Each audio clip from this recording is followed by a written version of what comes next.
don't know about where you guys all are, but here in Wisconsin, it is officially fall. It is so gloomy. It has been so gloomy ever since I've been back from vacation. And today it's just like dreary and gray and cold, and I'm fighting it off. I'm like, I'm gonna keep bright nails because I'm just fighting it off. I don't want it to be cold yet. Oh, we're not ready, are we, Mr. Ray? But anyways, it feels like it's been so long since I've sat down and filmed a video, because it has. I had to bulk film before I went on vacation. So now we're sitting back down here and it's time to film another video. So today I'm going to be bringing you some bingeable romance series you need to read on Kindle Unlimited, because here's the thing, KU.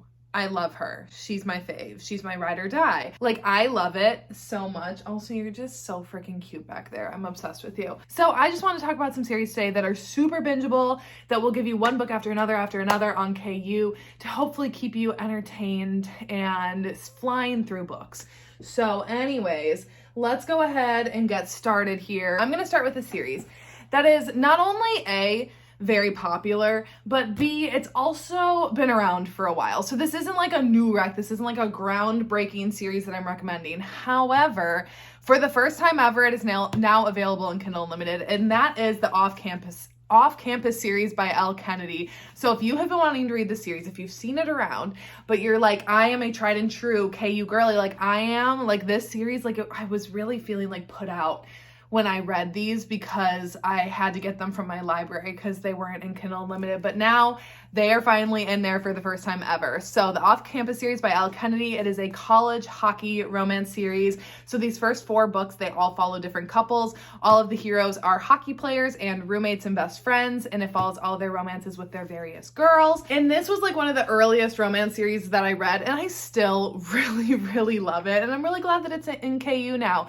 So that way, like if you haven't read it before, now you have the chance to do so. So I'm not going to break down like each book individually. The second book, The Mistake, is my favorite of them all, followed closely by the first one, which is The Deal. So basically what you can find in these, you can find, obviously they're all in college. They're all hockey players, so you get a good amount of sports. You get friends to lovers. You get surprise pregnancy. Don't worry if you don't like that, that's the last book. So like you can like, at least if you just want to toss it away, you still got these 3. You got kind of like friends with benefits situation. You got like him teaching her some things. You got him or her tutoring him in exchange to kind of like fake date a little bit. You got second chance. You got massive groveling. There are so many great tropes in all of these. They're super fun books, and they're so easy and quick to read. So truly, if you haven't read these before and have been wanting to pick them up, now is the time to do so. Next, I got another big series, but we're gonna go a bit of a darker turn, and not that much darker. Brutal Birthright series by Sophie Lark. So this is a 6-book mafia series, all following different mafia couples and mafia families in the Chicago area, right? They pretty much all take place in Chicago. These, once again, super bingeable and very quick to read. They're very fast paced. One thing that I absolutely love about Sophie Lark's writing is that she gets into it quickly. Like, not saying that like the romances are all fast paced, but the stories themselves like suck you in really quickly. There's not really a lot of like slow build up or anything. It's like pretty much you're into the thick of things right away. And I love that. And I think that makes it really enjoyable when you're reading a series like this, that every single book you pick up, you're instantly kind of sucked in. My favorite out of all of them is Savage Lover. That is book 3. That I'm gonna be honest, I feel like no one else likes this book, so I don't want to be like this will be everyone's favorite, but it is most certainly my favorite. But anyways, so in here you got arranged marriage, enemies to lovers, then you got captor captive, ice cold man, and very like innocent heroine. Then you got basically the Fast and Furious book of them all. You got car racing, you got a badass heroine, and you got a playboy hero, and he's the one who's like, he won't settle down for anyone but her. Then this one, you got Second Chance, Secret Baby. Not my favorite, but I know a lot of people like that. Then you got this one, you got a hot cowboy, a hot bodyguard cowboy, bodyguard and mafia romance, and she's kind of like the grumpy and he's kind of the sunshine. And then on top here, you have my other favorite, oh my god, I'm just gonna say like star-crossed lovers for that one, but they're all mafia families, all super fun. Like some of them follow siblings, all got the interconnected goodness that I love in a series where you can like see little couples making a cameo in them, but then you also have enough of a standalone plot in each of them to make them all feel like unique and not feel like they're being like repeated at all when you're reading them back to back. Because that's another thing when you're reading series back to back, you want to make sure that each book is still feeling fresh, even though you're reading in that same series back to back. So anyways, absolutely love Brutal Birthright. And if you binge this and want more, there's a whole spin-off series of it too. But I'm still making my way through that, so I'm not going to talk about that one in this video, but absolutely love those as well. Let's see, what next? Okay, next I got the Dalton Brothers series by Marnie Mann. So I think there are 5 books out in this one. So far I've only read the first 3, but I'm still going to include it in here because I binged the shit out of the first 3 books. So these ones follow obviously the Dalton Brothers, and they are all like billionaire romances. Okay, the Dalton Brothers have it going on, and it's all their romances with their various love interests. So my favorite so far out of all of them is probably, I don't know, I honestly really liked both of the first 2 books, but I'd say maybe The Lawyer is my like favorite of the beginning. So these, I mean, they got tons of cash. They're loaded. So I mean, you got the billionaire trope or millionaire, whatever. Maybe that's an insult to them. We'll go with billionaire. They got a lot of money. You also got an age gap. You got like business partner's daughter. You got like a little bit of taboo-ness. You got like kind of celebrity-ish status. Like people like know who they are. They're not like celebrities, but especially in the first one that kind of comes into play a little bit because of like the nature of the entertainment industry that they're both kind of like adjacent to. And then you also got the single dad and the nanny trope in the 3rd book. And then in the 4th and 5th, honestly, I can't think of off the top of my head what the tropes are for those 2, but again, they're all just kind of falling in line with really hot, sexy times, okay? Dorian! Sorry, that distracted me. That was like the most pitiful little cry I've ever heard. Dorian, come back in here. These are just like really hot, quick books to read. I listened to these all on audio so far, but they are available in Kindle Unlimited, but you can check if your library, like I use the Hoopla app and my library has these on audios and they are fun ass audiobooks, okay? Really, really enjoyable. I've absolutely been loving Marnie Mann's writing, and this series literally is like the epitome, I feel like, of bingeable books. Next up, let's switch it up again a little bit to some like darker-ish books, and that is the Never After series by Emily McIntyre. So these ones are also all available on Kindle Unlimited, and again, audiobooks on my Hoopla. So if you have Hoopla and you want to listen to audios, I've had good luck finding the first 4 of them on there. The newest release isn't on there yet, but that also was like just released, a couple of weeks ago.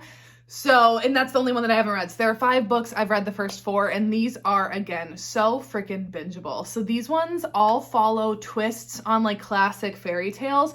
So they're not like retellings, and they're not like fantasy at all. They are all set in like contemporary world, and like there's no like mythical creatures or anything in them, but they all still have like that essence of the Disney stories in there. So the first one is Peter Pan inspired, and it is Wendy and Hook, and it is a mafia captor-captive deal. The second book is Lion King inspired, and it is like taking down the crown, Scar, and then like Sarah B. I don't really know who she's supposed to be in like Lion King world, but it's kind of like Scar and Mufasa, and Scar trying to take Mufasa down, but you're like rooting for Scar.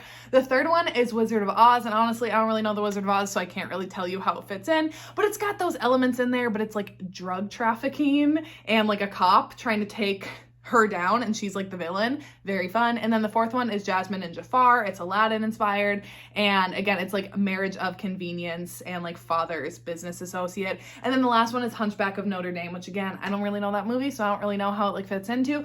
But again, these are super fun to read, and I think because if you know those classic stories, it makes these like, it enhances your enjoyment of them. You don't need to know them. Like I said, I don't really know the Wizard of Oz, but I was still able to really enjoy that book. And they're just like cool little elements thrown in that keep you like invested on multiple levels, because if you have that like background knowledge and kind of other enjoyment, it only enhances this even more. I love this series. It has been so far. My favorite is Scarred, the second one, the Lion King one. That one is by far my favorite.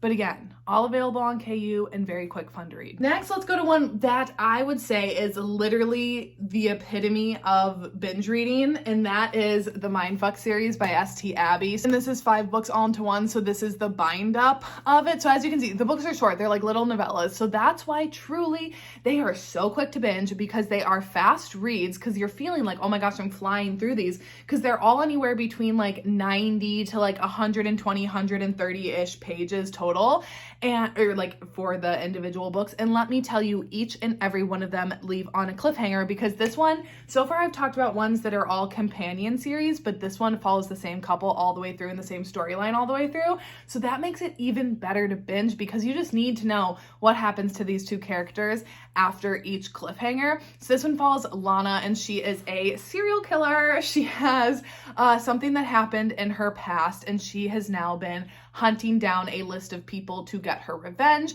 And one day when she was just at a coffee shop, she unknowingly meets this guy and kind of like hits it off a little bit, and she finds out that he is in fact an FBI agent, and he is hunting her, but he has no idea that the woman that he is hunting, or the serial killer, because he doesn't even, I don't think, know that it's a woman at the beginning, but he doesn't realize that the serial killer that he is hunting is now his new girlfriend. And Lana's kind of like, what am I gonna do? I still need to keep getting my revenge. I still need to keep getting my list. However, I'm now really starting to have feelings for him, and it ends up being their romance. But this literally so freaking bingeable. I finished this in 2 days. I think I like started it one afternoon, and I literally didn't get off my couch and stop it until I finished it the night. I mean, like, obviously I got up to like go to bed, but I'm telling you, so bingeable, especially with the cliffhangers. It's got a good amount of like romantic suspense-ish into it, and the plot is just so good that you really just want to see Lana's plan all the way through.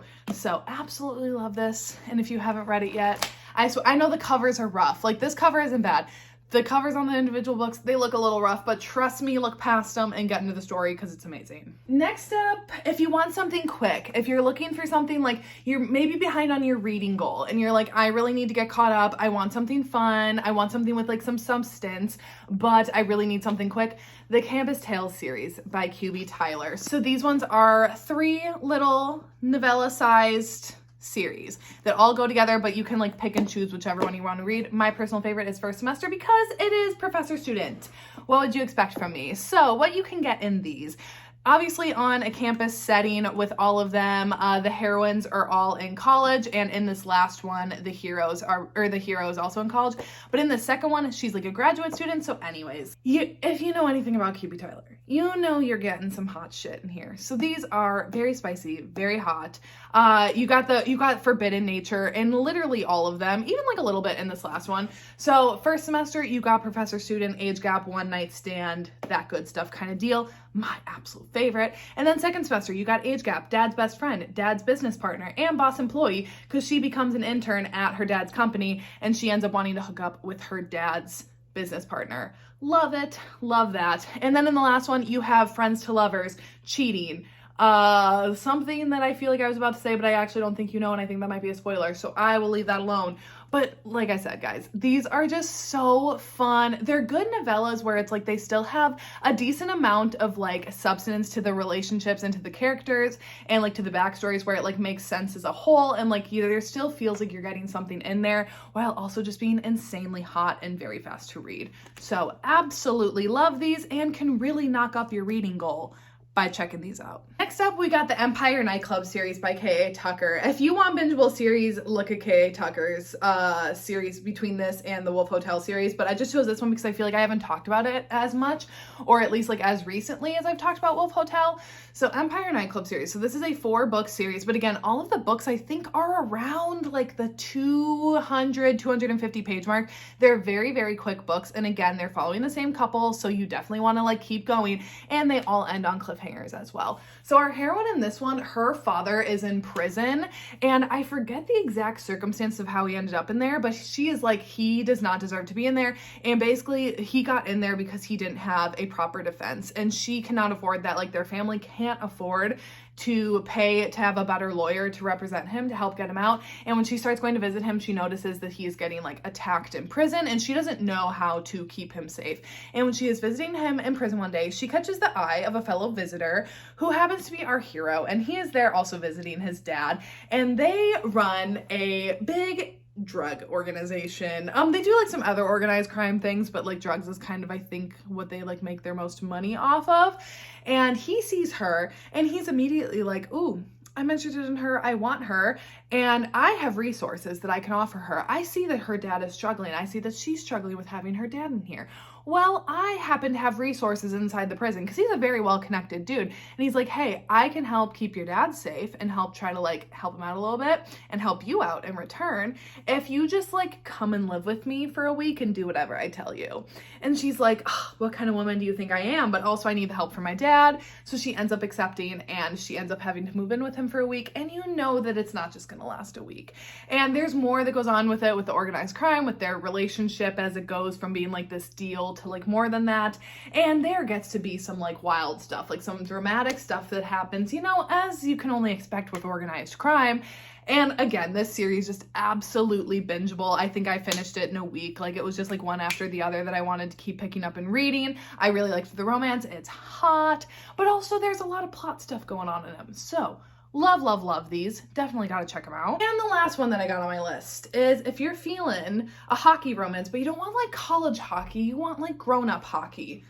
The Vancouver Wolves series by Odette Stone. I only have the first 3 books here. There are 4 out. But out of them, I don't know which is my favorite. I truly love both of these books. I'd say maybe Home Game is just like a smidgen more my favorite than Puck Me Secretly. But let's see. You got caretaking. You got hot hockey players across all of them. I think you have mafia in this one a little bit, right? Isn't it like Russian mafia a little bit? You got workplace romance and forbidden romance and one night stand and bad boys of hockey, but also then like really sweet boys of hockey. And I don't really remember what the last one is, but this series, again, just bingeable as hell. Odette Stone's writing is just like very fast paced. It's easy to get into.